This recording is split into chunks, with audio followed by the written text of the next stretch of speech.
Seni komunikasi adalah bahasa kepemimpinan. Sehingga kita perlu mempunyai kemampuan ketepatan dalam komunikasi, karena hal tersebut sangat penting. Sebab kata yang salah atau salah dimengerti bisa menimbulkan bencana. Komunikasi merupakan manifesting dari pikiran, niat dan kesimpulan tentang orang di sekitar kita. Terdapat dua level pengaruh, yaitu, 1. Orang mengikuti kita karena apa yang kita lakukan kepada mereka. 2. Orang mengikuti kita karena siapa diri kita. Prinsip dasar komunikasi adalah, 1. Jangan mengkritik. 2. Jangan mengutuk. 3. Jangan mengeluh. Dalam buku ini juga diceritakan kisah kebesaran hati Presiden Abraham Lincoln yang kecewa kepada Jenderal George Meade, karena kaburnya Jenderal Robert E. Lee pada Perang Gettysburg. Namun alih-alih Lincoln mengkritik dan menghukum Meade, Lincoln memilih dan mempertahankan bahkan meningkatkan wibawanya yang kemudian menjadi kekuatan untuk kebaikan sipil kotanya. Lincoln tahu kapan menutup mulut dan kapan membuka mulut. Saat kita mencoba sebuah kritik untuk melakukan perubahan, sebenarnya kita telah membuat dua langkah mundur. Karena pihak yang dikritik akan defensif dan skeptis, sehingga kritik kita dapat menjadi bumerang yang kembali ke kita sendiri. Untuk itu kita harus, 1. Mempunyai semangat untuk menyemangati dan menasihati, bukan semangat untuk membantah. 2. Lawan keinginan untuk menjelek-jelekkan orang lain. 3. Buat pesan kita menjadi berarti. 4. Tenangkan diri kita saat berkomunikasi. Saat membuat keputusan dari dua pilihan, pilihlah jalan yang lebih memberikan pengaruh yaitu yang menjunjung tinggi martabat manusia.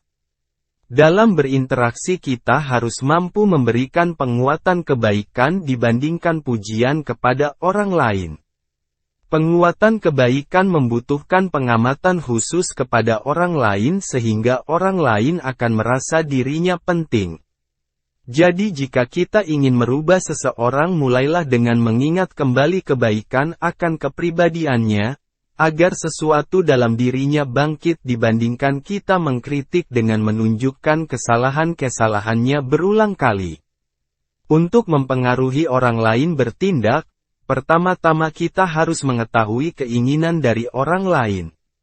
Sebuah analoginya misalnya adalah, kesulitan seseorang saat menarik sapi untuk dimasukkan ke kandang.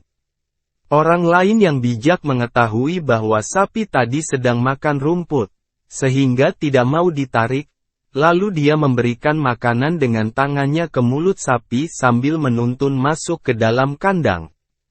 Dari kisah di atas, maka dapat disimpulkan bahwa, 1. Pengaruh membutuhkan intuisi dibandingkan intelektualitas. 2. Pengaruh membutuhkan tangan yang lembut.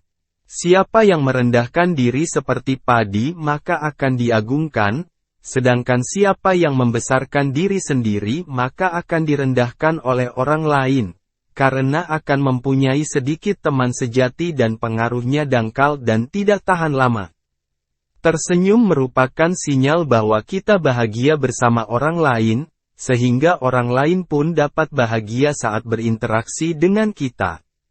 Untuk itu di dunia digital diciptakan emoji atau emoticon untuk mengklarifikasi pesan yang kita sampaikan. Aturan emas di sejarah manusia adalah, jangan lakukan sesuatu yang tidak ingin kita terima dari orang lain, atau dalam kata lain, perlakukanlah orang lain seperti kita ingin diperlakukan oleh mereka. Aturan emas di atas diajarkan oleh Zoroaster pada 2500 tahun yang lalu di Persia, diajarkan pula oleh Konfusius di China pada 2400 tahun yang lalu, juga diajarkan oleh Buddha di Sungai Gangga, dan oleh Nabi Isa atau Yesus. Komunikasi adalah masalah penyampaian. Dalam sebuah perselisihan, sebenarnya perbedaan yang ada hanyalah tipis dibandingkan yang kita pikirkan sehingga negosiasi merupakan hal yang lebih produktif. Di balik keyakinan bahwa orang lain yang salah, di baliknya tersirat bahwa kita tidak ingin ditolak.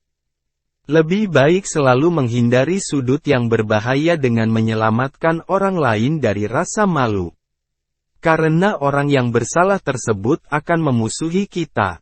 Selalu gunakan pendekatan diplomatis, karena bisa jadi kita salah dan ada kemungkinan orang lain benar. Karena tidak ada kebenaran yang mutlak, dan tidak ada orang yang salah 100%. Kebaikan hati dan keramahan selalu lebih kuat dibandingkan amarah dan pemaksaan. Sebuah analogi yang cocok adalah saat matahari dan angin berkompetisi untuk berlomba siapa yang mampu melepaskan jaket yang dipakai oleh orang. Pertama angin bertiup sekencang-kencangnya, yang terjadi adalah orang tersebut memegangi jaket sekuat-kuatnya. Lalu angin menyerah. Setelah itu matahari yang sebelumnya bersembunyi di balik awan lalu keluar dan menyinari bumi dengan hangat, lalu orang tersebut sambil menyeka mukanya, kemudian melepaskan jaketnya. Dalam hal ini kita lebih baik mempengaruhi orang dengan cara kita keterlibatan sebagai level yang lebih tinggi, dengan menyentuh nilai inti seseorang dibandingkan dengan cara membangkitkan minat orang dengan berbagai cara. Kesuksesan adalah mengenai kemitraan dan kemajuan. Karena itu, jika kita melihat acara penghargaan Oscar atau Music Award, maka sang pemenang akan mengucapkan pidato dengan menyebutkan orang-orang yang ikut serta di balik kesuksesan sang pemenang. Empati adalah kekuatan dengan kemurahan hati dan pengertian sehingga dapat menjadi kemakmuran dalam hubungan manusia, di mana terdapat faktor yang mempengaruhinya, yaitu 1. Kehidupan kita saat kecil hingga dewasa. 2. Keyakinan kita. 3. Status ekonomi dan karir kita. Kompetisi merupakan sarana yang diperlukan untuk menuju yang terbaik, karena tantangan dan rintangan merupakan cara yang terbaik untuk membangkitkan sisi terbaik dari kita. Tantangan yang menginspirasi yang terkenal adalah Teddy Roosevelt, yang masa kecilnya sakit-sakitan, lalu sang ayah memberikan tantangan bahwasanya Roosevelt memiliki otak yang jenius. Tapi tanpa tubuh yang sehat maka otak tidak akan bekerja maksimal. Akhirnya Roosevelt berlatih dengan keras sehingga mempunyai tubuh yang sehat dan kuat, hingga mampu terjun ke sungai yang dingin, dan mampu mendaki 7 gunung yang tinggi. Karena pada dasarnya orang tidak ingin direndahkan, tapi senantiasa ingin ditinggikan, karena visinya diangkat maka itu adalah tantangan bagi mereka.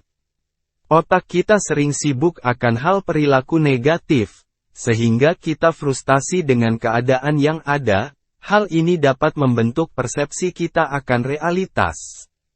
Saat kita akan mengkritik orang lain, kita awali terlebih dahulu dengan pujian, berikutnya kita beri saran yang membangun dengan menggunakan kata penghubung dan juga jauhi penggunaan tetapi. Pada dasarnya manusia secara alami tidak suka diperintah.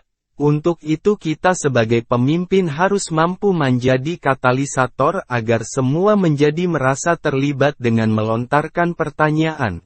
Sehingga akan memancing kreativitas dan inovasi serta memberikan perubahan semangat dalam memecahkan masalah. Pujian dan semangat merupakan motivasi terbaik untuk meningkatkan potensi yang ada, dan untuk mengatasi tantangan dan rintangan. Karena secara alami manusia ingin diberi apresiasi dan merasa penting. Caranya adalah dengan menunjukkan kemampuan orang tersebut sehingga nantinya akan mampu mencapai tujuan tersebut.